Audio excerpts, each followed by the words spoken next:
So, just so that I know, how many endings do we need to give this podcast? 3, 4, 5. Yeah, just when you think it's over, everything fades, it comes back up, someone else is crying. You know. Hello and welcome.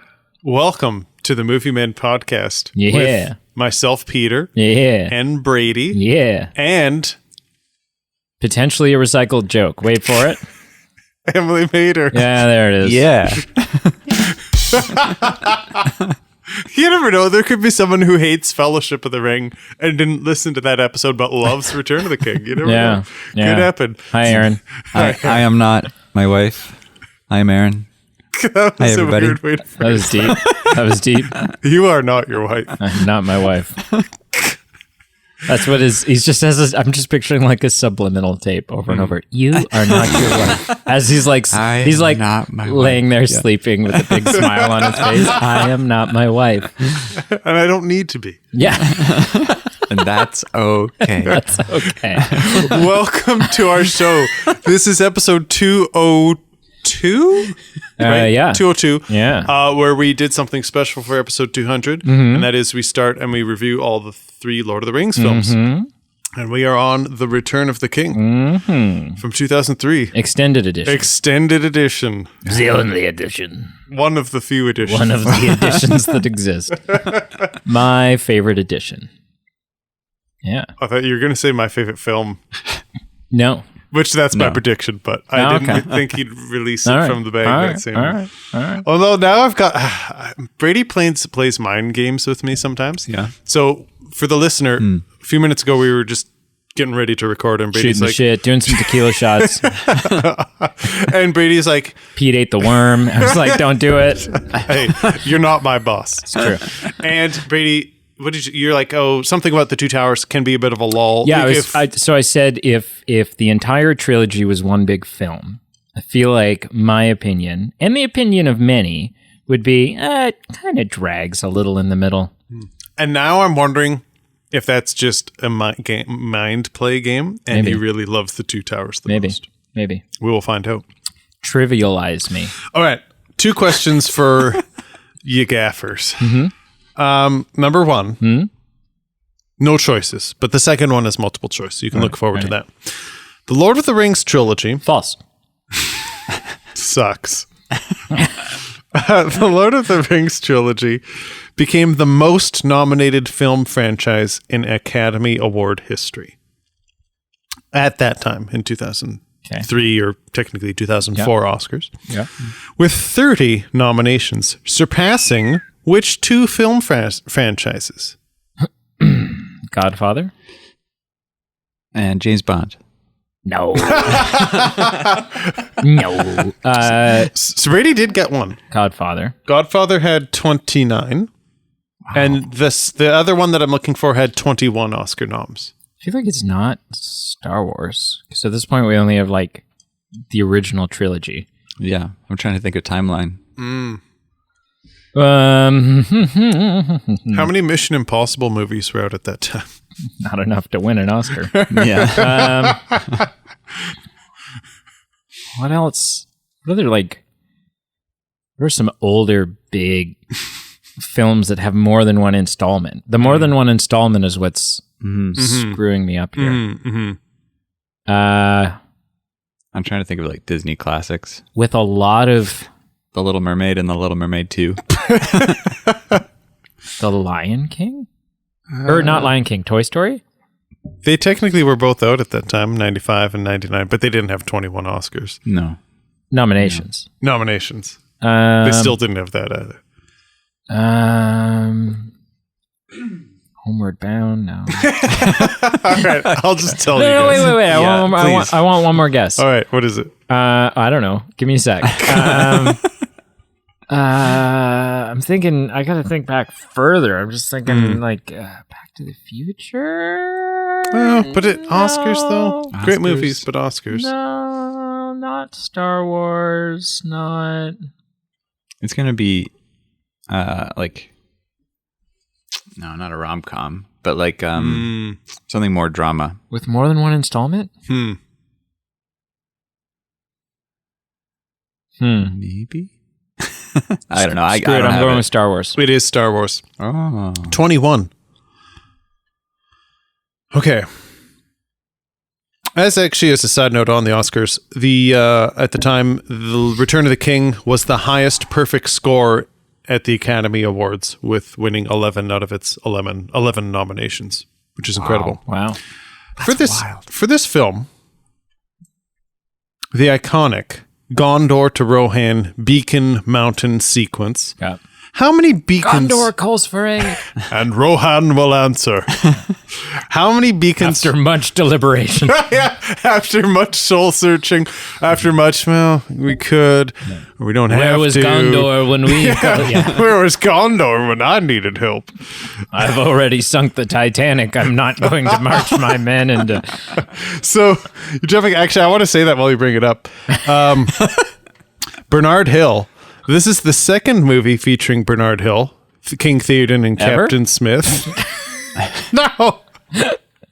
This is the second movie, let me finish, with Bernard Hill that earned 11 Academy Awards and to also break the 1 billion worldwide mark. so totally Titanic. Yeah. Titanic and Return of the Yeah. King.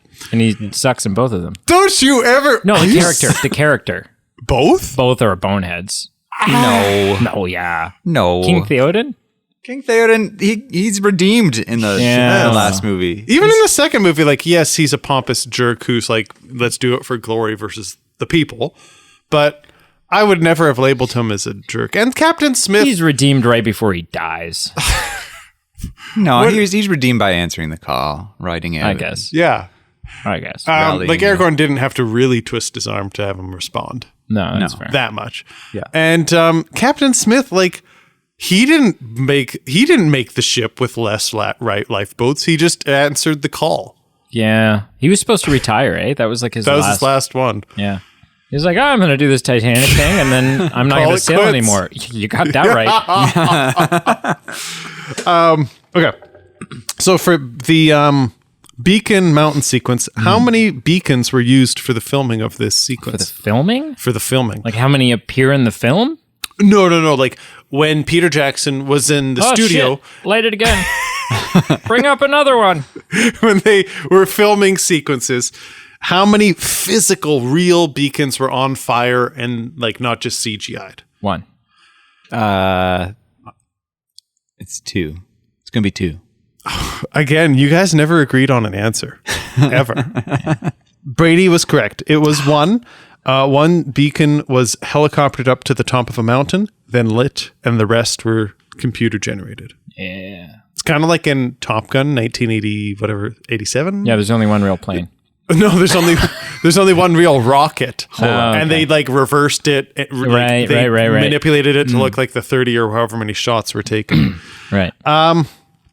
Just some rapid fire stuff. Yeah, do it. This movie is tied with Ben-Hur and Titanic to win the most Oscars in a single year. There are 20 films that were the top grosser of the year and best picture. Return of the King was one. Titanic was another. Forrest Gump, Rain Man, Sound of Music, Noticing a Theme, all iconic films in history. All with great singable lyrics. Yeah. Also something just rare that a sequel was up for best picture and won it. That was also quite rare territory. I think that's it as far as trivia. It was interesting, and I guess a sign of the times when they were figuring out like how to depict the demolition of the Tower of Sauron. They wanted to make care is to not replicate or make it similar to the falling of the Twin Towers in New York, because that was only 2 years prior. Sure. So like the sound effects, how it actually came apart, like they were very aware and hyper aware of not making it too similar. And Shelob's Shriek is a combination of plastic alien toys, steam hissing, and a Tasmanian devil. Huh. Oh. Yeah. A Tasmanian devil, not the Tasmanian devil. That is correct. Yeah, that's it. Okay. All right. Nice. Have I Do I have a clean sweep so far? I don't think Aaron got any, which is okay. I'll rub it in. Thanks. No. So Return of the King. All right. Initial impressions, yeah. Pete. Okay. What do you think? Let me go to them. Let me see what I thought. All right, Aaron. Initial impressions. Go. I went into the theater and I was sad the moment the opening title showed up that this was the end of the saga. Like a happy sad, you know. I had the same feeling when I just rewatched it this last week, but it wasn't till the end credits. And it's like a good 20 minutes of excellent soundtrack. So I actually sat through and was doing something while I listened. But I did have this feeling of sadness after watching it however many dozens of times in my life that I it was just this event that I was doing every day this week. I'm like, okay, yeah, let's watch the next one. And then when it came to an end, I'm like, now what? That's impressive. You watched a lot of movie this week. And in true Pete fashion, not in 3 days. For someone who can't do 2 episodes a week of the podcast, he sat down and watched 12 hours of movie. This was honestly such an undertaking. Like I dropped everything in my life. Not actually, but this was my life this week. He's got to beg for his job back tomorrow. Yeah. Listen, it was episode 200, I'm sorry I didn't guys. show up on Wednesday.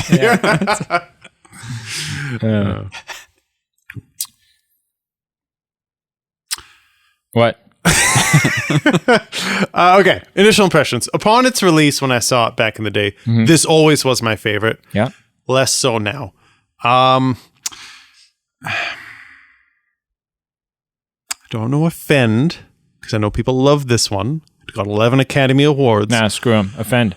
Yeah. Frodo is so whiny in this film. Yeah, he's a little bitch. I'm glad you said it, not me. I knew you weren't. I knew you wouldn't. I just feel worn out. Like, I feel some of that dynamic that Frodo and Sam have in the book and what they may be intending for at times came across as just whiny and just really strained to me at times. So that whole dynamic, instead of fueling it for me, has always detracted for me. Another thing that I really noticed this watching, of the 3 films, this seems like the thinnest plot to me. And I know a lot of stuff gets wrapped up, but it's a lot of battle sequences. Yeah. It's a lot of wrapping up storylines. So like what I would consider the richness and the juiciness of Fellowship and Two Towers, of just like delving into things and expanding on things. This one is very much like tying up loose ends. Here's a big battle. Here's the next big battle. Here's the next action sequence. So it just, for me, it's fun and exciting, and it's still a great film, but it's not as rich. And just the Frodo aspect and being the thinnest plot were my biggest takeaways. 2 new things that I want to observe. One's an observation, and then one's a question for you guys. I just want to ask you. Okay. The observation, the whole orc day in the life of an orc, like, it's awful. Like, really? You're like, it's comedically. Have nothing to eat but maggoty bread for 3 days. Well, I'm like getting ready for battle, like getting whipped. And like, what, like, even when you're on furlough, like, what do you do for fun? Like, sit in a rock pit and like eat rat? I think the only thing that could have made that whole sequence better for me is if Dolly Parton's 9 to 5 was playing over it. So that stuck out to me. Seriously though, I actually, for some reason, just felt way more empathetic to Smeagol when he is engulfed in the lava this time. I think I've always just watched it and been like, okay, he's a villain and it's a step to the end. And I was like, ooh, but like there's that millisecond before he falls in where he just looks betrayed by everything that's happened. And you feel bad for Smeagol. You do feel bad for Smeagol. I don't. I mean, not everyone is completely bad. There's some good in him. Just like Anakin. I don't know. I feel like the good has been The compassion for Smeagol, mate. for Smeagol. Save us all. Yeah. I would say it's like I will acknowledge it's like 1% compassion and like 99% like this guy's done so many He's things. mostly the Precious now. Yeah, He's mostly Gollum. Yeah. Gollum. My question for you guys, and it's totally superficial. Gondor or Rohan? Gondor. If you had to live there and like raise a family or like embrace like the armor and the history, where do you choose? During what period? Like Gondor with Aragorn on the throne? I would I would say no. Is that an option? I don't think so. I would say like in the events of these films, like if you were in your prime, that's when. Rohan before or Rohan during the time of this film. Rohan, yeah, because like once Theoden is back, Rohan. Yeah, I'd like to be. I think I'd like to be Rohan, just because that Gandalf shows up in a tizzy and he's like, "Hey, we need help." Gondor's called for aid, and we say, "Yeah, all right." And I get on my horse and go to the camp, and then right. I think ride for 3 days. And I think Rohan only because Boromir's dad is a capital dill hole. Like, I genuinely don't want to be under that man's leadership. I always was Gondor because this might be a surprise to you. They have cooler uniforms. I'm very type A and consistency and conformity. And so like the whole, like everyone in Gondor looks the same, dresses the same, and it's like all whitewashed. That is a big surprise to me. But I've come to appreciate like Rohan and its rusticness and like its reliance on like an enabling of like companionship with horse and like their mythology and like the whole mythos that's around their culture. I think is just very cool and rustic. I'm just not a horse person. Like I would live in Rohan, but I don't want to ride a horse. But I think I could become one if I lived in Rohan. I don't want to scoop horse shit. My God, that's not. It's mostly stable cleaning. Yeah, I don't. It's it's funny. Like when Top Gun came, I feel like I've referenced Top Gun about a dozen times in these Lord of the Rings episodes. But like when the original one came out and everyone like joined the Navy because hey, I want to be Tom Cruise. I feel like the equivalent, and then in reality they joined the Navy and they became like cooks or like seamen or whatever you do on a ship. I feel like we joined Rohan instead of like riding with Eomer and like being in the king's, trusted circle. We're just cleaning the stables. Yeah. Brady, what is your initial impression of this film? I went into it much like I went into Revenge of the Sith, just thinking like, man, there's a lot that we have to cover. Like we got to wrap a lot up here. Now, they had the benefit of time. Because this is a much longer movie than Revenge of the Sith. This is a really good movie. Okay. It is certainly the most exciting movie. Yes. It is certainly the most heart-wrenching of the three. It is certainly the darkest of the three, visually. Oh, okay. Yep. Graphically. Yeah. Spiritually.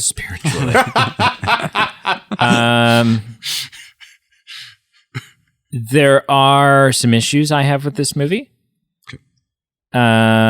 Not as many as I have with Two Towers. And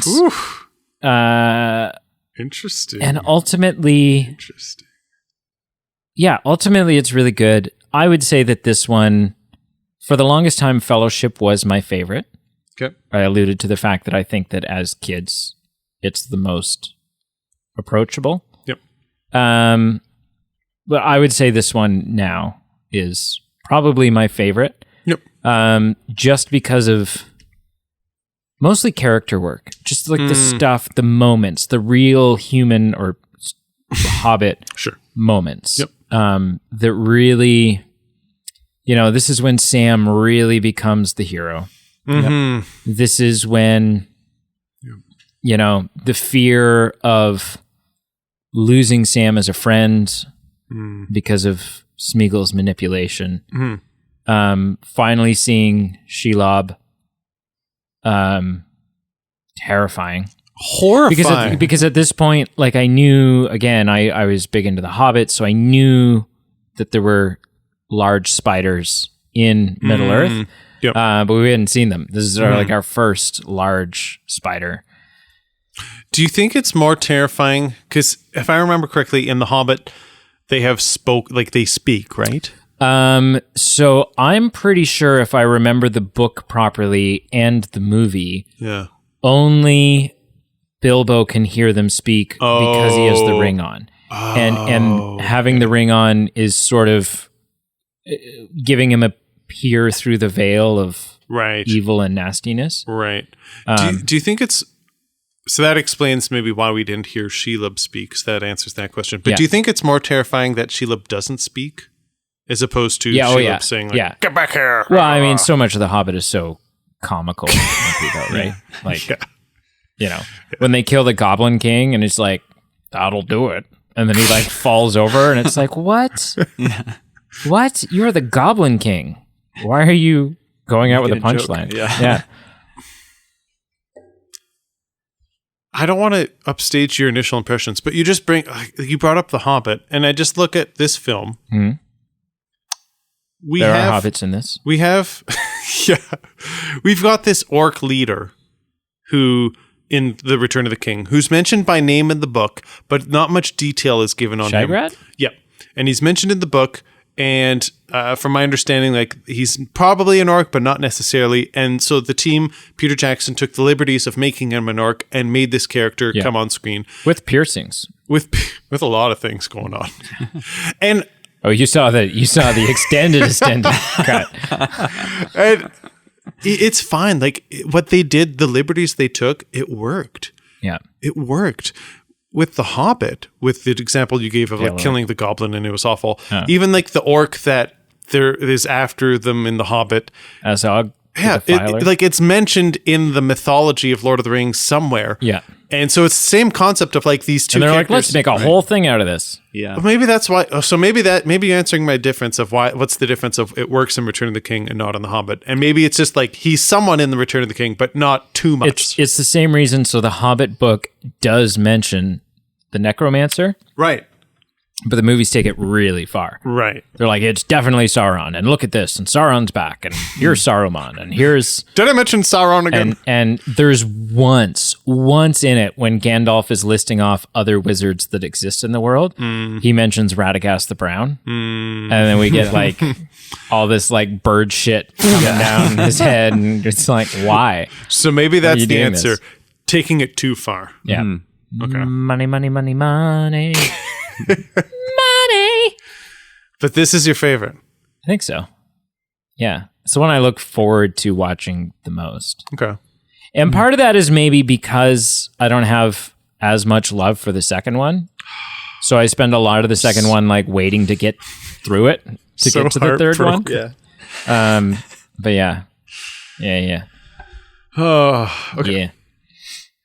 Well, should we tackle this similar in the past where we've gone dislikes and hit into the likes? Okay. Who wants to spearhead? Aaron does. Aaron. Dislikes. Shit on this movie. I dare you. I mean, there's like coming from having read the books, and I watched the movies before I read the books, but something that I think... I don't know if this is a decent criticism of the movies, that you just don't get into the headspace. You don't know how someone is feeling in a film, which is just, I think that's why Frodo just comes off as annoying and just like, whiny and, you know, where when you're reading the books, you like feel the burden because you're in his head a bit more of the oppression that he's facing. And I don't know how I would have, you know, done that any better in the film. Yeah. But it's just something that, like having read the books, I just wish there was somehow a bit more of that would draw me into Frodo more in the third movie.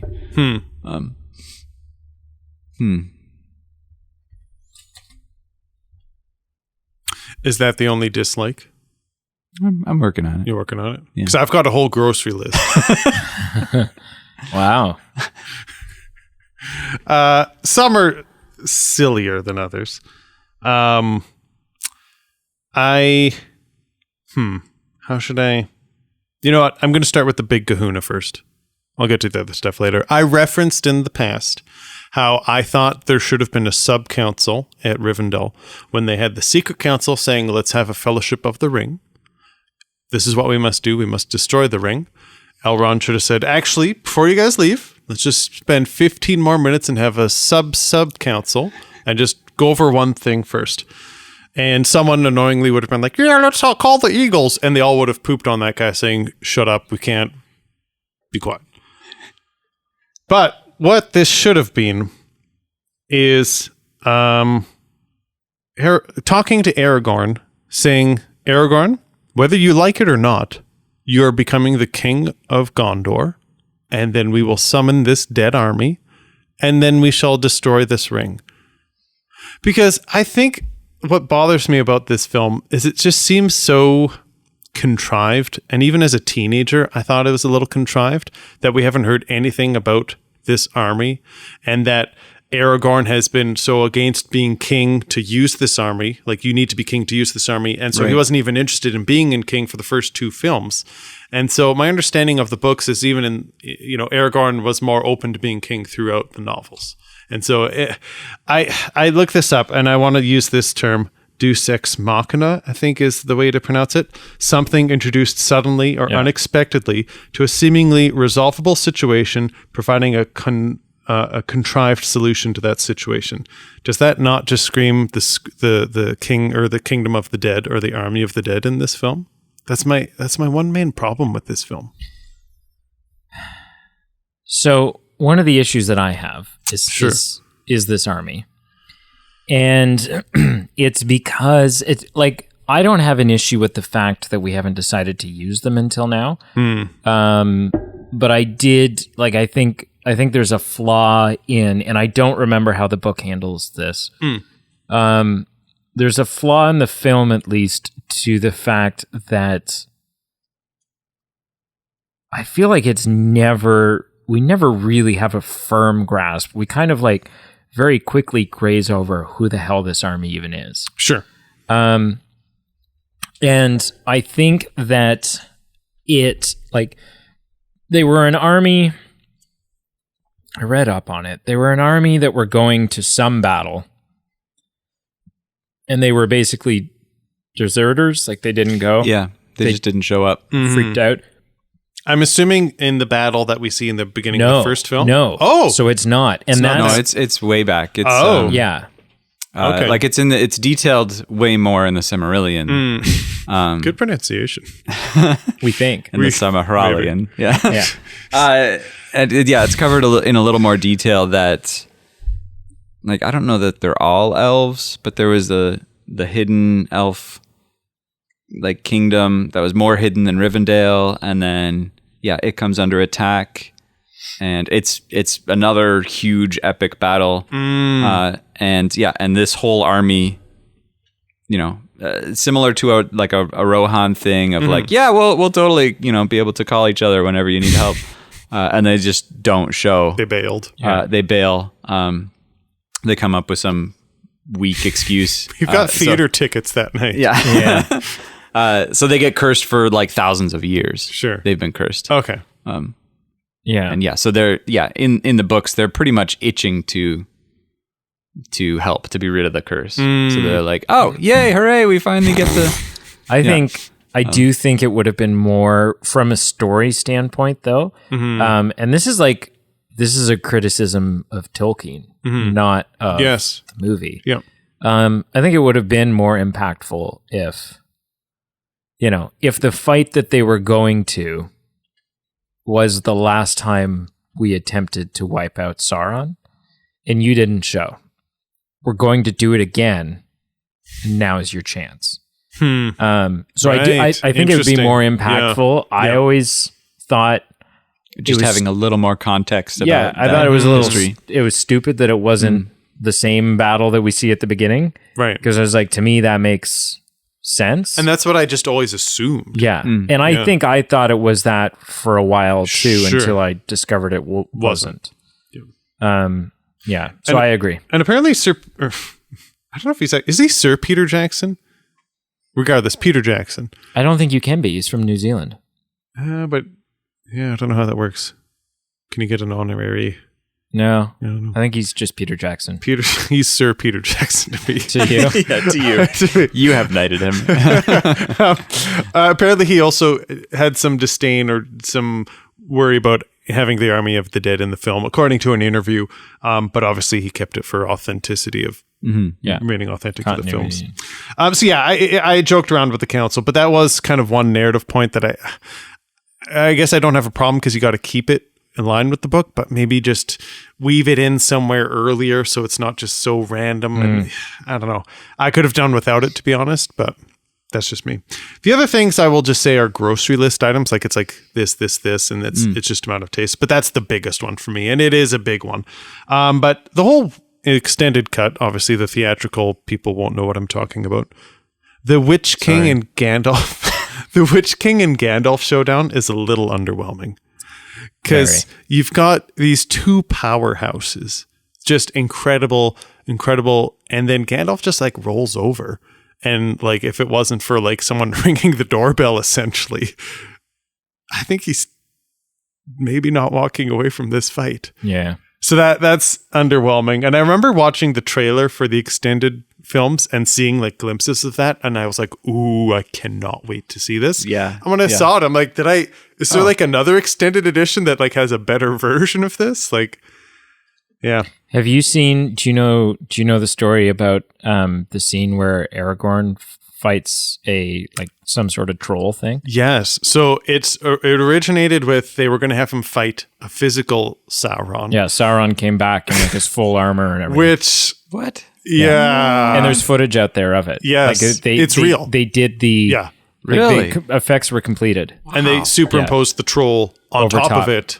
And that's what you have in the film. Yeah. And then in between those things where they were like, okay, no, but let's have some version of this, they were going to have like an elvish version of Sauron appear only to Aragorn. And like that's what he's looking at and kind of getting lulled by. But now it's the Eye of Sauron. Throughout the Lord of the Rings trilogy, the enemy of like Sauron's rival is not Frodo. It's Aragorn. The only one that Sauron really fears Is is Aragorn. Yeah. Because he knows that man will rally behind and then he will be outnumbered. Which I have a problem with this as well, where, because a lot of times Gandalf references it's not within Sauron's even wildest dreams that we might think of destroying the ring. Right. And yet Sauron is aware of like Frodo being sent off by Gandalf, and he literally says sending him off to his doom. And so I just don't understand how Sauron isn't aware of what's going on if Saruman does. I think that's because Saruman is he's working with like Saruman's plan is to remember Saruman's plan is ultimately to overthrow Sauron. It's kind of like a Sith situation, right? here. So so it bodes The well. only way to kill him is to gain his trust and get up right beside him, and then yeah. So it doesn't bode well for Saruman if Sauron gets his hands on the ring. I don't think I was aware of that degree of that's what he was going to do. Because that's his proposal to Gandalf. I think I always just took that as like a way to get him in. Yeah, I don't know if I ever believed that. Like because he also just says the only way is either death or joining Sauron. So I assumed they were okay with just being kind of servants, but yeah. I don't think Saruman is the type of guy to be anyone's servant. I don't know if they show that as well in the movies though as they do in the books. Maybe. Where in the books he's a total snake. Like Saruman? Saruman. Oh, okay. Yeah. He's a total snake. He can't be trusted any direction he's going. Yeah. I mean, we get that impression obviously with his actions, but maybe not to the degree that. Yeah, we don't get the dynamic of he's going along with Sauron because it's the easy thing to do and it gives him some power, but he's also trying to get a hold of the ring himself. Right. And even once he's defeated and he runs off to control Hobbiton, he's still just a weasel. How does he get out of this conundrum? Like, how does he go from the Tower of Orthanc to the scouring of the shower? I think he's just banished. I'm pretty sure they let him go. I'm pretty sure we kind of strip him of his title and maybe some of his power. Okay. Like we take his driver's license. We take his stick, staff. And and I'm pretty sure he just gets banished in the books, and then you think that's the end of him until hobbits get back to the Shire. And he's burning the place down. Yeah. Like it's 1999. What? I don't know. I think this is just an interesting thing I think I would have enjoyed. Brady, you referenced liking more content and loving more content. They had filmed some kind of reprise or some ending showing like some of our main characters returning to their homes with a narration by Kate Blanchett. So kind of like a closing by return. So like say Gimli going back to his home, Legolas going back to his home, and some narration to go along with it. I think I would have been okay with that. I think Kate Blanchett was the right choice for the intro monologue. I don't know if she's the right choice for the ending. Who would you go with? Either Gandalf or Frodo. Or Sam. Like, I don't know. Yeah. By the time we reach the end, Galadriel feels pretty irrelevant. Like that's fair. She's done. It's not her party anymore. No. Yeah. She left. I was maybe Theoden is a bit of a jerk. I just don't get the whole let's accept Mary's offer of his services just to leave him at home like a day later. Like I just don't understand the leading him on just to drop him off. Well, he's cute.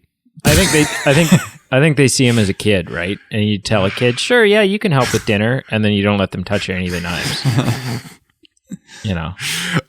And the last thing, I think it's from a story perspective. The whole intro of Smeagol and is it Deagle? Yep. That is from the second book, from my understanding. Yep. And I guess I would have maybe been more okay with that being a flashback somewhere else, even in the third film somewhere else. I just don't think it I don't know if it was as captivating or as maybe the opening that I wanted of the climax of the trilogy. It feels thrown in there. Yeah. It worked for me in theaters. Sure. Like going back to like my first exposure to the film. It was exciting to see. Where you're so pumped. You've just watched, the first and second in preparation to go watch the third in theater. And you sit down and they're hitting you with something completely unexpected that we're not picking up where we left off. And you're just going, what, where are, oh. So it worked in theater. I can see it was a solid move in that direction. I think they could have just done a different choice, and I may have liked it better. I think that's mainly it. They're all just kind of grocery items that tomato. The Army of the Dead thing is just a bit of a stickler for me. But what faults do you lads have? Well, Aaron gave his. Well, I'm sure he's come up with more because this movie's not very good. No, I'm just kidding. I already said the Army of the Dead thing. I kind of echoed yours. Yep. I'm trying to think what else I don't like. I feel like everyone hates on the multiple endings, but I like the multiple endings. I do think that the transition between them feels like, I feel like the fact that they fade out every time sometimes is a little bit much. Mm-hmm. It's almost like gaming you into it. Yeah, you could have just you could have just moved from scene to scene regularly. Yeah, that's what right. else do I not like? I don't know. There aren't, with the exception of like the final push, none of the battles really stick out for me the way that like Helm's Deep does. Like the Minas Tirith thing is like, okay. But none of those fights are as epic as Helm's Deep. Like the Minas Tirith fight, again, is cool as a kid. And as an adult, you can still appreciate it. I think it's part of the second book. I think it happens at the end of the second book. Could be right. But it almost just gets to be too much. It's like, okay, Rohan arrives. Okay, the elephants are arriving. Okay, the ships are like, it almost is just like, holy, how many cooks do we need in this kitchen that it just almost becomes too much? Like Helm's Deep is very simple, few versus many, and it's just like good versus bad. Like it's very simple, where this is just like boom, boom, boom, boom, boom. It kind of feels like the Battle of the Five Armies. It's not that It's bad. not that bad. But it's... Sorry, from the book. Right, sure. From the book, The Hobbit. Oh, I love how we just hate on The Hobbit so much. The book is amazing. The book is great. The book is great. I'm having trouble picking out like flaws in the film because I'm reinforcing the film with what I know from the books. So it's not this glaring like, you know, this is a gaping plot hole, or this feels like you know, because the battle at Minas Tirith is it's so much. But I'm also, you know, I'm filling in all these extra gaps. I'm pausing it to do mental commentary on, you know, how different characters were feeling during these different moments. And so, I think I'm definitely got rose-colored glasses on with this one of like, where watching the movie is just helping me flesh out, the story that I know. Does it bother anyone, the whole Éowyn-Aragorn forced romance? I think it bothers Aragorn. Like it bothers me. In the book, my understanding of what I researched, their first spoken lines to each other are not till Aragorn is outside the mountain of the kingdom, king of Army of the Dead. Sorry. Right. And so a lot of the lines that they've had previously in the Two Towers film are actually condensed in this conversation. So it didn't stand out to me till this viewing of just how, like, I was constantly questioning, why are you guys romantically interested? Like what, other than him being hot and you being the queen of Rohan, why are you guys an item? Like, she just wants to feed him booger soup. Like, other than pretending to like her soup, what affection has he shown? You know, like, I'm just like, why is he having to dump her the night before prom and this being a big deal? Like, I don't know. I think that to me this time stuck out a bit more. I always pity her because 100%. Like, he's either getting very little. At first, he seems a little oblivious to it, and then he kind of catches on. But he's not very. He's not stopping it. Yeah, he's not very direct about it. Like, he doesn't just put a stopper in it. Who gave you that necklace? The person that you're still in love with and you think about constantly. Yeah. The stairway is a bit of a misnomer. It's more of like a ladder of death that only hobbits could traverse. Is it weird how Legolas has no lines with Frodo? Like, I feel he shouldn't have been invited to Frodo's room after. Well, he has one line. You have my bow. Like, if you watch, Frodo says hello, like, by name to everyone who comes in. Except for Legolas. And I'm almost certain he just forgets his name. Yeah, who is that guy? Who's that, the right? elf. The elf woman. Man? Oh, man. Yeah. Okay. I'm sure there's more good things to talk about than bad. I do want to... sorry. One more thing that they don't... And this is... I think it's a little bit... I think it starts in the last one. But then it definitely continues, like, it's definitely featured prominently in this one. They do a really poor job. Like, if you're just an average moviegoer and you don't know any of the history, you're sitting here watching this movie going, okay, so the elf gave Aragorn some kind of necklace, and that means that she's going to die now. Right. And then what? So... is he not going? Is he immortal now? Like, what? And it's just not... They don't really explain it for the average moviegoer. It's a little ambiguous. Yeah. Yeah. So that's a beef I have. Yep. That's mostly it. I like how they...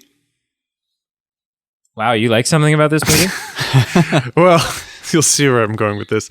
I copied a line from the book specifically that I like that they embodied. And I won't give the chapter, but this is quote unquote, Lord Denethor chomped on a cherry tomato like a filthy swine. Like, How is he depicted in this book? Like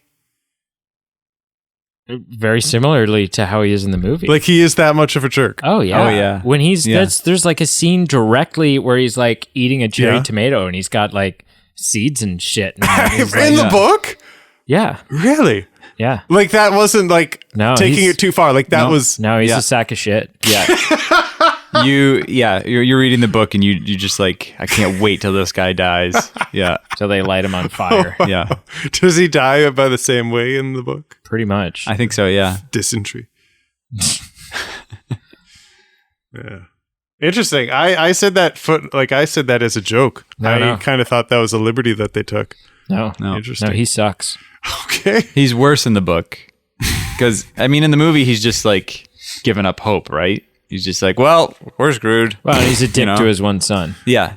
Big time. And then becomes a dick. Oh, no, yeah. He's just like, he literally doesn't care that Faramir exists and then tries to kill him. Because he knows damn well that he's alive. Yeah. Yeah. It's so wild. You wish that our places had been switched, that is Faramir and Boromir. That I had died in his place. And his dad's basically like, yep. Yeah. Yeah. Yeah. It's like, holy crap. I think Denethor is amazing, by the way. Like the actor. Oh, the Like actor. the actor absolutely. pulling it off. Like Yeah. just the tone and the vibe that he brings. he's in You a hate him within like 3 seconds of seeing him on screen. Yes. Yeah. He's in a TV show called Fringe. And he okay. plays kind of like a crazy, absent-minded Yeah. professor guy. Yeah. Yeah. I don't know. Like it's weirdly one-dimensional, but it doesn't feel one-dimensional to me. And I think that's this actor bringing it and just like it's something. Cool. So what's next on your list? Things What- we liked? Yeah. We also just skip that part. I don't think there's anything worth talking. No. What do we like? I went last time, so I'll go first this time. Works for me. So much of it. Like I said, the multiple endings I like. And can I jump in? I agree. Like I'm with you. They're good. I think as a kid, I was like, okay, here's Is it over yet? yeah, but is like there's the whole difference of a story being over and like a narrative and a plot being over, and the story wasn't over yet. Like Yeah. the ring was destroyed. There's more stuff to do. Yeah. Yeah. And I love it. I do. Everything around Mordor is tense Yep. and stressful and so that's good. The final showdown between Gollum and Frodo is fun. There's 2 moments in this movie that make me cry. Like I can pull it, even without the context of the rest of the movie, I can pull them up on YouTube right now and I'll cry. And one of which is the best moment in the entire trilogy. The first one that makes me cry every time Okay.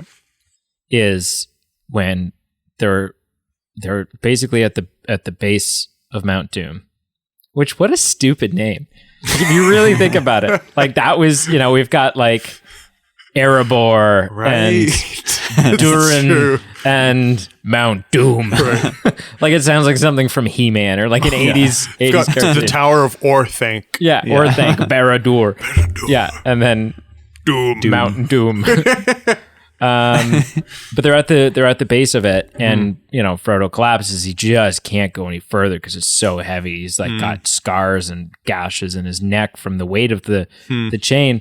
And Sam just goes, "Come on, Mr. Frodo, I can't carry it for you, but I can carry you." And he picks him up, and I'm like, ah, like it's so good. And then the other moment that I sob at. I know exactly which moment you're going And to it's say. the best moment in this entire trilogy. I've got an idea, but It's go one of the endings. Yep. Does that check out so far? No. Oh, okay. That's all right. It can be my moment. Okay. It's one of the endings. Yep. It's the ending when Aragorn Oh, is getting crowned. that's not where I thought this was. And people are bowing to the new king. And the 4 hobbits go to bow. And Aragorn just looks at them and goes, "My friends, you bow to no one." And he bows. And so therefore everybody Everyone. else bows. Yeah. And they're just like they don't know what to make of it. They're kind of uncomfortable because they're just simple Shire folk. But yeah, just that you bow to no one. Like after what you have done, there is no one that you bow to. And I was like, and I just, it wrecks me every time. Because they're so humble. Not a single one of them would ever ask for thanks or a reward. None of them are doing it for a payday. Yeah. Right? And so it's just, it's so good. Yeah. What do you think my moment was? Well, okay. So this is definitely my moment then, All right. and not yours, because you are gravitating to the uplifting moments. Yeah. And I am drawn to like the darkest moment. So I'm thinking of, dang it, I don't remember which one it is. It's Merry or Pippin. It's one of them. Yeah. Yep. And this is during the battle of Minas Tirith. Okay. And the gate has been breached, and So the second gate has been breached. Should be Pippin then. Yeah. Okay. So it's Pippin. Oh. And we're almost at the top of Minas Tirith, and there's like one more door, and it's just a door, and there's some trolls pounding on it, and we're on the other side of it. Yep. This is embellished in the books even more that there is no hope. Yeah. There is still a huge army down there, just waiting in their turn to get in the door. Yeah. Because that's how much room we got. Like we're done. We've lost. And then Gandalf goes on this spiel about what it's like to die. And he says whole it's you're crossing a sea and you see the white sand and and he's like, and then he's like, that tell me doesn't more, sound so Gandalf. bad. Yeah. And the music kind of kicks in and it starts to build. And then when it's done, the music just drops. And Pippin's finding peace. Yeah. Like, he's finding peace. He's coming to terms with the inevitable death of that they're facing. Yeah. And it's just like, because it's fantastic in the books too that we win, like we quote unquote win that battle, but we have such heavy losses that there is absolutely in the book there's no celebration. Right after we there's a little bit of relief of oh, we're not all dead. But then Tolkien just starts listing off the noteworthy deaths that this particular village answered the call and came and none returned. Right. None of the men returned. Yep. And this particular village or this particular lineage, the father and the sons all came and they're entirely wiped out. That entire family line is wiped out. And this one over here, one of the nephews survived, and he was the only one to return to his camp. And it goes on like that for I swear, a page and a half. And you're just decimated. Shit. It's just so that you're, at the moment where you want to feel like we won, you just feel like right. We barely won. And it's I think it's so encapsulated well in the movie in that moment between Pippin and Gandalf of that hopeless, well, let's just try and think that death isn't so bad, because that was a magical moment in the film. Yeah. Where I thought you were going to go with your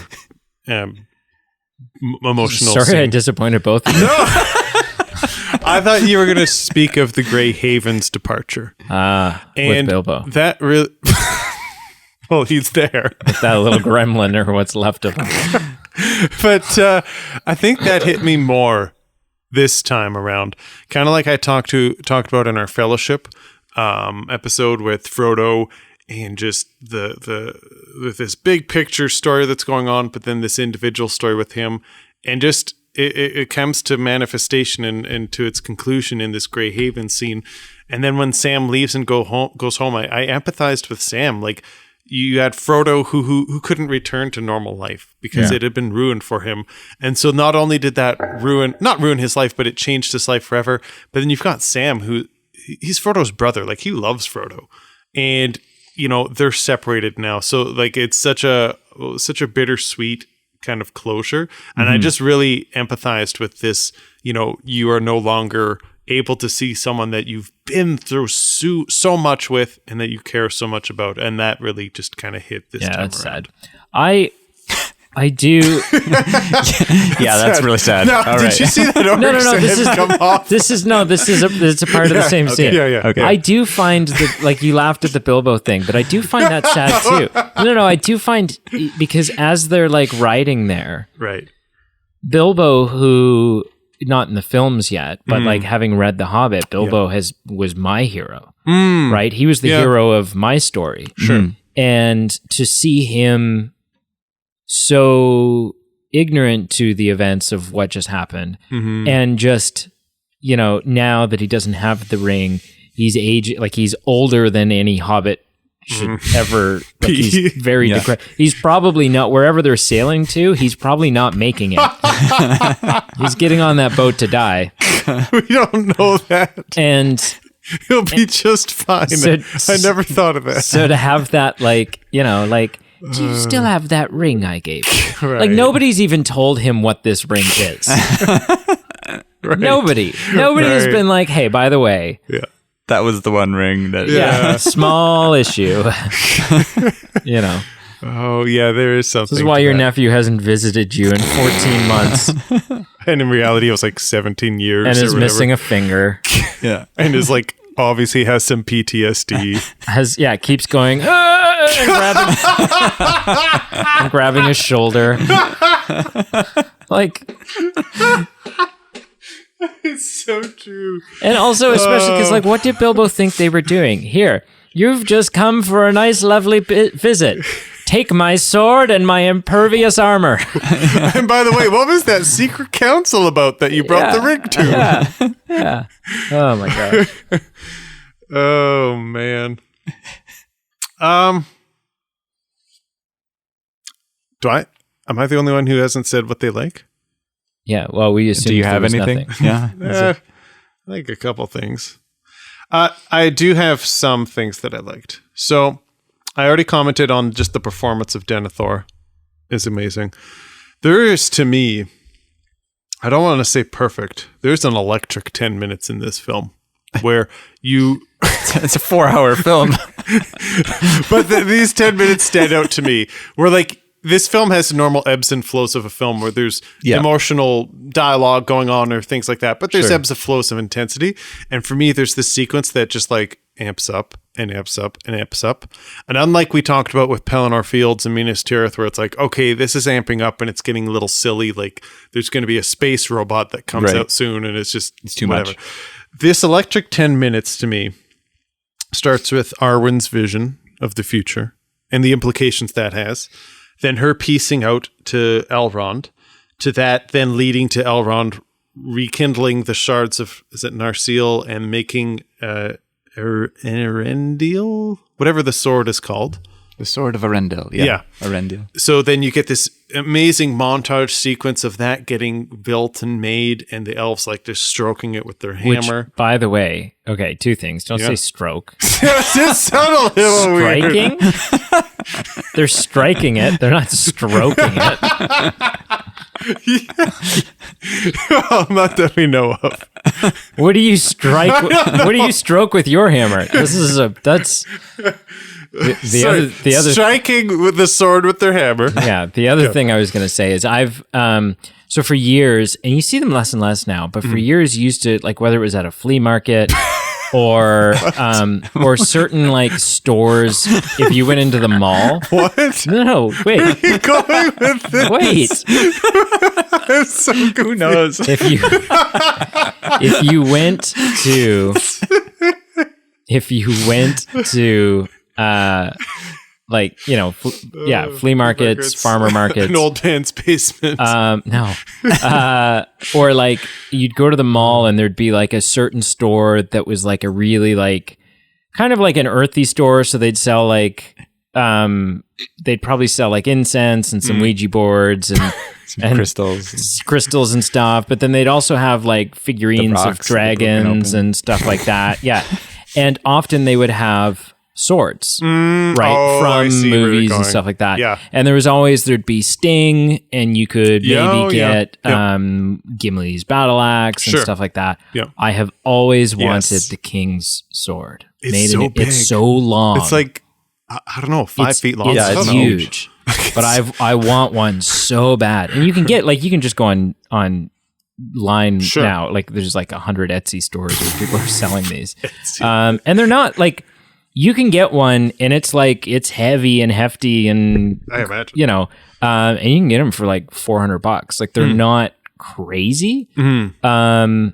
But but you used to, you'd go to farmer's market or something, and someone would have a booth set up selling swords, or these stores in the mall. Stores in the mall. I do remember that. Yeah. So you just stifle whatever you guys were. I don't know. I was just so confused. You're just diverting attention from stroking. Anyway, this electric 10 minutes with Arwen's vision, then Elrond and Rivendell and building the sword, and Arwen talking about from the ashes, the fire shall be woken, and the crownless made king again.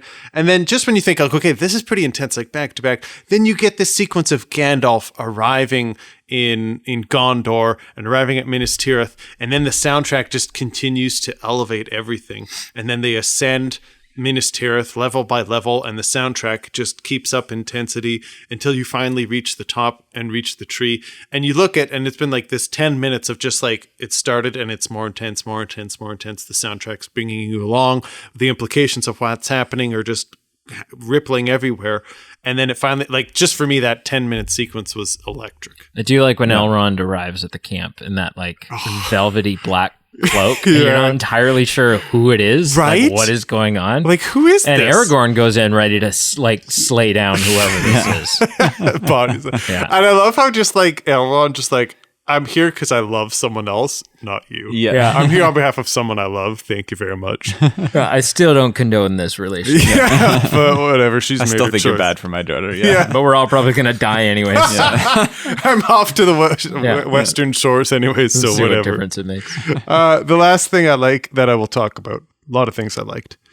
Goosebumps alert, even after watching this dozens of times, when Rohan arrives at Minas Tirith, and Theoden's leading his troops on, and he's clinking the spears with his sword and gives this speech, and the music elevates things, and then you pan out to the crowd and you pan out to the cheering, and just again it just kind of escalates, and I have physical goosebumps. It's just an incredible moment, an incredible turning point in the film, but just visually it's great. I feel like we have to talk about the rest of the Fellowship during the battle at the Black Gate, because there's you have Aragorn just decapitating the mouth of Sauron. Yeah. Which, if you watch the bonus features for how they made the mental decision for how to they basically just took the guy's mouth and enlarged it so that it's this terrifying, Gandalf, and I have so that's a token I was bidden to show thee. Yeah. So that's terrifying. And then Aragorn's whole "but it is not this day" speech that he rallies his army with is so good. Yeah. Then the whole "for Frodo," and they all just charge. Yep. And then the moment when when it's clear that the ring has been destroyed and everyone's excited, and then the mountain explodes. Yeah. Right. And everyone's face just just shock comes over. Yeah. And this because they know he has to be in there right now. That's where he is. Yeah. Mm-hmm. But there's so many powerful moments there. And you get, I think it's Gandalf's face. One of the Fellowship, you just get this single teardrop starting to come down too. And it's oh yeah. Yeah. And I like when Aragorn cuts off the head of and Gimli says something well, that concludes negotiations or something like that. It's so heck yeah. Yeah. Cool. What's next on the list? So we've done dislikes. We've done likes. Mm-hmm. Sure have. I guess we would talk about, is this truly a perfect film? Or is it relates to the series? Is it a perfect series? Or is this the best chapter of the series? Aaron, would you like to go first? You don't have to if you would rather wait. I'm branching back, but I feel like we have to give a shout out to what's her face? Emily Mater. No. The girl who defeats the Witch King. Eowyn. Yep. Yeah. I am no man. And we can't have a podcast talking about this film without giving a shout out to that strong such a female lead. Badass moment. Where it's just like, yeah, no, this woman is, yeah. there's not a lot of strong female leads in the whole series. Yep. But just 3 really. Who? Her Arwen and Kate Blanchett. Yeah. yeah. Galadriel. Is that it? Yeah. That might be it. There's even fewer in The Hobbit. It's just that made up chick. Yeah. They're like, we're going to shoehorn in a love interest here. Yeah. For one of our right dwarves. about there. Yeah. I think Eowyn is incredible. Something that's different from the books is, I guess there was some mystery around who I guess there was like a mystery character who went off to battle, and then from my understanding in the book, then she reveals herself to be Eowyn, and it's less of like in the film where we know it's her the whole time. Right. Do you think there would have been, and I'm not sidestepping the whole point of a strong female lead because I agree she's incredible and shout out. Do you think her? If that was the first moment we realized. Yeah, I wouldn't have recognized her personally because I'm not good with faces in films. Yeah, and I would have been like, "Wait, who is that again?" This is an important moment. I'm not tracking. So I needed the lead up. Yeah, no, I think it'd be hard in a film to just be like, "Why are we watching this random person?" I think there's something to be gained and also something lost. Yeah. I think I would have recognized them, her, and that would have been a cool, powerful reveal. Yeah. Having said that, we lose sort of that relationship building between her and Mary. And then, we just lose that cool relationship building between her and Mary, where neither of them are supposed to be a part of this battle, and both of them are going to ride in together. Yeah. So, And that's true. It is an important relationship. They something have so gained, much, something lost. commonality between them. Yeah. I think it's fine the way it is. Yeah. Stop trying to change it. No, I will not. Sorry. So what were we supposed to be talking about? You're supposed to tell us, is this a perfect film? No. Is it your favorite film? No. Sorry, I'll let you answer. And what? Just how it relates to the series. Yeah. I mean, it's the it's the crescendo, right? And so like it without the lead up, it's not much on its own. You know, if you're only going to see one, don't just watch The Return of the King. Because you're not going to appreciate the crescendo. You'll just be like, this is a really noisy movie. So, but I mean, yeah, you're not going to enjoy watching the first two and not getting some closure. Right. So, yep. I think on its own,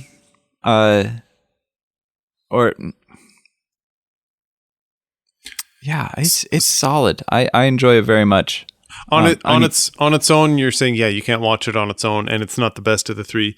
But as a one long story that's being told, do you think it does justice to what we've done? Yeah, it absolutely does justice. Okay. And I mean, it got the awards to prove it. Right. I think it's number 2 for me. Okay. So it's, I would say it's my second favorite film. Okay. Of the 3. And your first one was The Fellowship? Yeah. Yeah. So you hate Two Towers as well?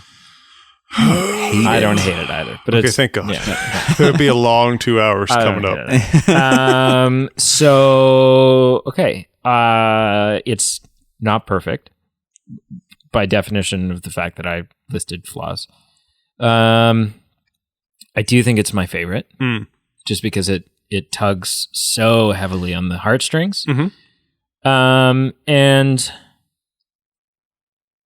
I do think it does a perfect job of wrapping everything up, playing on the story that we've built so far, and really driving home. I mean, that's the thing, right? Like, when you've done such a good job of building up over 2 very long films, over almost 8 hours, it would be very easy to not stick the landing. But they did. They stuck the landing. Yep. And it's impactful. And, even just lines like, when Sam realizes Frodo's alive and he's like, "Samwise, you fool." right? He's like talking to himself, or like when Frodo tells Sam to hit the road. I don't need you, and go home. And Sam just like starts crying, and he says, "You don't mean that." Right? And it's just like but it's so damn good. Yeah. So I think it's my favorite. It's not flawless, but I think it has the fewest flaws. No, that's not true. I think Fellowship of the Ring has the fewest flaws. But I think this has if we're looking at the amazing best moments, I think this has the highest percentage of them. This takes your breath away more often. Yeah. That's fair. For me, it's not a perfect film, and it's my least favorite of the trilogy. So Least favorite? It's my least favorite. He doesn't like happy endings. It is just a notch below the rest. When I was a kid, I used to this was my favorite. And I think, just like I said, as an adult, it has less of the rich, emotionally charged stuff that the first two films have. And so I like this one a little less. But it's one big story. The sum of all the pieces are greater than one individual, and it's a great long story, and it ends well. So someone's got to be in last place, and to be last place in this film trilogy is nothing to sneeze at. Last place is The Hobbit. So yeah. So any one of them take you. definitely some things I would change for this one, but actually, the Hobbit films just get worse as they go. The first one's not. The awful. first one's okay. There's a couple of big issues I have with it. The second one is like, oh, this was not as great as the first. And the third one is like... The first one, there's the occasional Sunday afternoon where you're brewing a tea and you go, I could go for a rewatch of the theatrical cut of this one. I could go for that. Unfortunately, and this is a big flaw. Both The Hobbit and The Lord of the Rings on Blu-ray. If you own the extended cut, you only own the extended cut. And it's like, why? Just give me a theatrical thing and take out the scenes that... I own both. I got them as a gift. And it turns out we got the wrong one. Someone gifted you The Hobbit? Someone gifted me cut them from your life? An HD DVD. Blu-ray. Oh, HD. Oh, the 4K Blu-ray? Yeah, so I needed a special Blu-ray player to play Blu-ray player. And I didn't have that. So I had to use the digital download. And as such, I have access to all 6, extended and non-extended. I'll take your disc. Would you use it? Yeah. Sure. Yeah. Is it for the theatrical one? I'd have to look. We can figure this out when the audience isn't listening. Yeah. We have to. I'll be right back. All right. I'll rank it, sir. 0 to 10. Aaron. It's an 8. Oh, I think 2 steps down from the fellowship. An 8.3. So it's better than No, he gave it a 10. Yeah, sorry. I gave it a 10. Yeah. Okay. Oh, right. You only have one ranking system. Sorry. Yeah, sorry. That's it. That's all you get. Yeah. Me as well, by the way.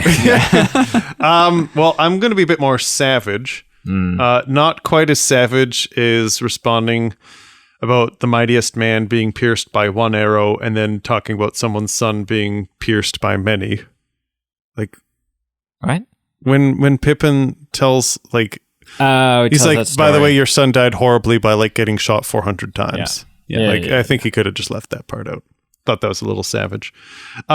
Man, he's a warrior. Yeah, you can't just say, "Oh yeah, he got hit in the leg with a bow and arrow, and then he just went down." What a wuss. I don't. I think my just point ran off and is cried. I don't think you need to give a play-by-play of what happened. I think saying he died valiantly, saving our lives, is enough. No, come on. This is the age of storytelling. Yeah, he doesn't. I guess in that context, you got to give the heroic death. You got to doesn't point have out the Netflix fact or anything. Tell me the story of how my son was brutally murdered. Paint me He's a gonna picture. want details. I'm planning on killing my own son tomorrow, so it's okay. I can handle it. It's two things. He does this while eating cherry tomatoes. Yeah. The other thing, he sounds suspiciously like the Emperor. Which, yeah. Tell me. Let the story flow through you. Give me the story. Do it. Do it now. Of all the things on his plate, all the things he had access to there, who's going for cherry tomatoes? The guy's got like meat and cheese. That's like a bread garnish. and shit like That's that. like, hey, it's there, but you don't have to eat it. Yeah. It's like, it's the potatoes. I didn't eat the potatoes, but the parsley. Woo! To die for, Yeah. like my son. All right. Start ranking it. So I would absolutely, highest of my ranking scales, it's worth the seeing in theater. the theaters, no question, even if it's the least favorite. I gave it an 8 out of 10. Still respectable. Still, I was trying to gauge how I ranked them, and at one point I thought this would be a 7, but I thought there's too many good things about this to be a 7. This electric sequence that I talked about, all the things we've talked about that we've agreed on, a 7 is too low. So it's not higher than an 8, but it's an 8, and that's respectable. All right. Would you do so you'd see it in the theater and you'd see the extended edition. Mm-hmm. Would you sit through, like if there was like a half hour in between them, would you sit through like an IMAX back to back Lord of the Rings marathon? 100%. So, Yeah, even the extended edition, like a 12-hour marathon. I would love that. Yeah. That'd be a lot of fun. I would do it. It would take a lot. I've only done like back to back, not in IMAX, but just in like the living room once. You bring And- like sleeping bags and neck pillows and stuff Well, like that. By and the you're end, I was like, it's not just like sleep deprived, because it's not like 12 hours is not that much, but it's just like such an intense ride that by the end you're like, There's fatigue. So- there's fatigue. So yes. because we're wrapping up our trilogy here, I will say this is a hot take. I truly believe that not the only way, but the absolute superior way to watch the extended edition, the longest versions there are, is in one sitting, is in one marathon. And there's people out there who hate that and find it stressful, but when you do it this way, right? And you lose this even if you watch it 3 nights, like, one after another. Yeah. If you sit down and you embark on this marathon of a marathon, Yeah. by the time it's done, you feel the journey that's happened. You feel the exhaustion that our characters feel. You feel emotionally like the roller coaster you've gone on. Raw. Same with Back to the Future. The best way to watch Back to the Future is all 3 in one sitting, because it's like, those literally like overlap each other, right? But yeah, Lord of the Rings extended edition as a 12-hour marathon. It's a beast, not The Hobbit. You don't have to do The Hobbit. It's not a beast, or it is a beast. It's a beast of a thing to do. Yep. But if you haven't done it, you have to do it at least once, because it is, you just feel this, you really feel the story in a way that you don't when you're kind of like breaking it up. I would add to that by saying, you should watch them all in one sitting, and you should eat a nice halfling meal at the beginning. Yeah. While you're still in the Shire or the films, and then not again. So that you're So that you are hungry during the second and third films. Question. Because so I listened to the audiobooks while I was biking into Hanover. So I had a long bike ride. Like I listened today to the you biked audiobooks. here? No. Oh, This a is couple years ago. over summer. Sure. And so I'd be biking home, and it would be like supper time, and there would just be these, Tolkien's descriptions of like how hungry Frodo and Sam were. And Sam would be talking about, remember the such and such pancakes that so and so would make, and the way that the Finest butter salt would in melt. all the Shire. Yeah. Yes. And you'd just be so damn hungry listening to this thing, and the boys don't get to eat. They're just walking, have a little more bit of lamb to spread. Like, Yeah. I highly recommend listening to the audiobooks. They're fantastic, or watching the films Hungry. So I will And do that. You'll just be in there more. I will do that. As long as once we defeat Isengard, I get a little bit of pipeweed. Because I feel like that's a little bit of a celebration. Just a And little, salted pork. and salted pork. yeah. Salted pork and pipeweed. And then throughout the third movie, just grog. Just something really awful. You can have muddy water. Muddy, yeah. You mentioned like Lord of the Rings inspired snacks. Like what actual snacks would you make for like a watching party? Definitely at the beginning, cheese and breads and red wine and grapes and anything that, and more cheese, cured meats, right? Stuff that you would keep like in a pantry. Sausages, charcuterie. A charcuterie, Nice basically. crispy bacon. Yeah, we've saved some for you. And all the comforts of home. Then what else would you do? I mean, you could make Venison from when like Aragorn. You could make hunts that deer. lambless bread, sort of with I'd make some sort of knockoff baked pitas or lamb something bread. into like a thick pita type thing. Yeah. Or like naan. Oh Yeah, yes. Yeah. something like that. Yeah. Mutton. Make mutton. Yeah. Soup. Like really Nasty. nasty. With like lard in booger it. And pieces of and cartilage. then carrots and mushrooms. Yeah. Carrots. Yeah, carrots. Yeah. Carrots. Yeah. Did you I give think I both? broke Yeah, you gave something. both ratings. Yeah. Yes. Yeah. Yeah. 8 in theater. Yeah. What do you give it out of 10? I gave an 8.6 to the first one. Yeah. And spoiler alert: we haven't recorded the second one yet. So we don't know what that is. I give this one a 9.4. Ooh, all right. Yeah. So just to be clear, because I'll bring it up again. I've done it a million times. Claritin. You gave a higher score to Top Gun Maverick than to Return of the King. Within the context of Lord of the Rings.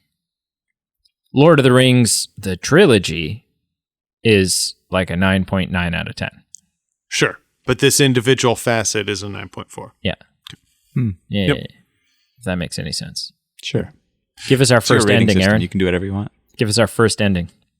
Thanks for listening, you guys. I'm really glad y'all came. You mean you're leaving us? What do you mean? No, I don't mean you two. I mean the audience. I was talking to the audience. And Bilbo, who's shriveled up in the corner here. Yeah, Bilbo, who looks like an unresurrected Voldemort over there. Waiting for a little blood sacrifice. Some unicorn blood. Give us our second ending, Pete. Thank you for joining us, Aaron, for this trilogy.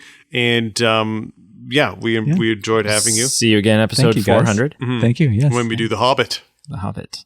Oh dear. Oh, God, please no. Can we just do the 4-hour fan version of The Hobbit? I want to check It that out. is a better film. So It what? is. It is a how better many- film. So what in the actual films? What that's like 7 hours of footage. So it's condensed to 4. I think Is it's that condensed to like 3.5. It's something kind of like the that. Phantom Edit. There's a version of the prequels like that. Yeah. Where they're all just like, where basically it's the third movie with like 5 minutes of the first one Yeah. and 5 minutes of the second one. And then the third movie. And then yeah. the third movie. yeah. Sorry. So I watched this fan edit of The Hobbit, yeah. and I couldn't tell what they had cut. I none of it was didn't necessary. You miss didn't miss any any. of it. There was no like, oh, they forgot to. No, that was like, yeah, I think I saw all of the important things. That's Like, all I That, needed. that seemed like the book. that was it. Yeah. Oh, except wow. Well, yeah. Thank you for joining us, everyone, for 200 plus episodes. Check out our socials below. Like, follow, subscribe. Leave us some comments. Check out our Patreon. Help support the show, and stay tuned for future exciting things. Like what?